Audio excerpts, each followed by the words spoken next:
Halo teman-teman, kali ini saya akan mengganti bearing atau laker pada gearbox mesin cuci satu tabung ya. Ini bentuk gearboxnya.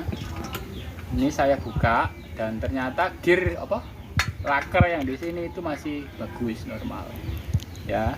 Dan yang macet itu adalah laker yang ada di sini. Laker yang ada di sini teman-teman ya.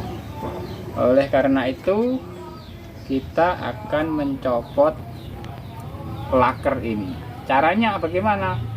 Ini kita gerinda. Setelah kita gerinda, kita cukit, kita keluarkan gearbox yang ada di tengahnya, terus kita palu dari bagian dalam. Itu cara gantinya. Oke, saya lanjutkan ini dulu.